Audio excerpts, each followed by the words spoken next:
When we're naming UPOC style for molecules with repeating functional groups, we have to take into consideration the same suffixes and the same rules.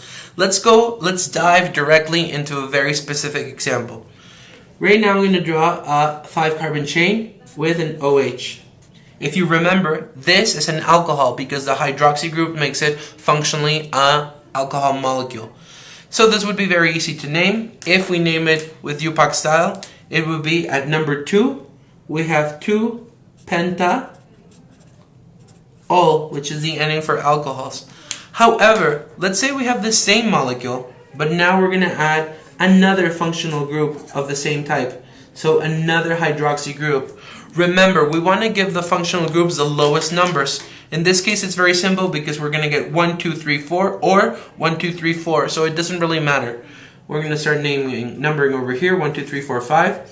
So this is still a molecule that has 5 carbon atoms, and they're all single bonding. So how are we going to represent that? We're going to represent it with the alkane name, pentane, because it's still single bonding.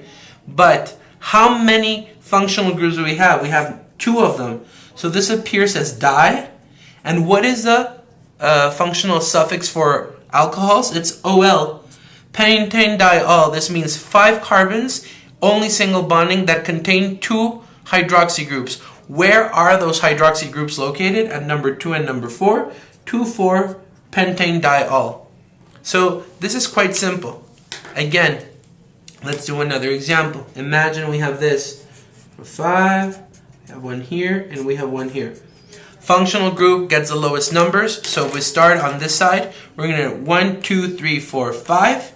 So we would get 2 and 5. I don't think that's going to work. Let's start on the other side. 1, 2, 3, 4, 5. So we get 1 and 4 versus 2 and 5. We're going to choose 1 and 4. And remember, the only things that we can count for the chain are carbons. The hydroxy doesn't count as another extension. So we have 1, 2, 3, 4, 5. This means that it's pentane. It's only single bonding. It's di because it has 2 of them. It's all because both of them are hydroxyl groups. And then, where are they located? At 1, 4. This is an example for alcohols. This applies for any other group as well. For example, let's take a ketone example. How about that for repetition? So we have 7, and I draw my ketone group here, and I'm going to draw another one here. And I'm going to do the same type of molecule right here, and I'm going to draw a nitrogen atom here and a nitrogen atom here. And this is the same thing. I look for my functional groups. My functional groups in this case are the oxo group, the carbonyl group modified in the middle. We have 2 of them, and then we have amino group. So this is a polyketone. Why polyketone? Because it has multiple functional groups. And this is a polyamine, because remember, amines have nitrogen in them. So again, lowest numbers. My lowest numbers start on this side. 1, 2, 3, 4, 5, 6, 7. What does this mean? That we're going to have a heptane chain. It's only single bonding. The main chain is heptane. How many of these groups do we have? 2. So this would be di. What is the ending for ketones? It's -one. Heptane dione. Where are those oxo groups located? At number 2 and number 3. 2,3-heptane-dione. Same example here. We want the lowest numbers. 1, 2, 3, 4, 5.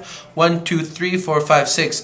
3, 6 versus 2, 5. So we're going to take 1, 2, 3, 4, 5, 6, 7. This is also heptane. 2, what type of groups? 2 groups that are amine groups. Heptane diamine. Where are they located? They're located at number 2 and at number 5. 2,5 heptane diamine.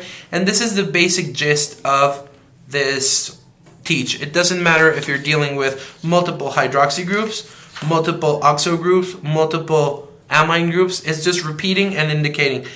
Carbon chain, if it's single or double bonding or triple bonding, the amount of functional groups, the type of functional group, and their location.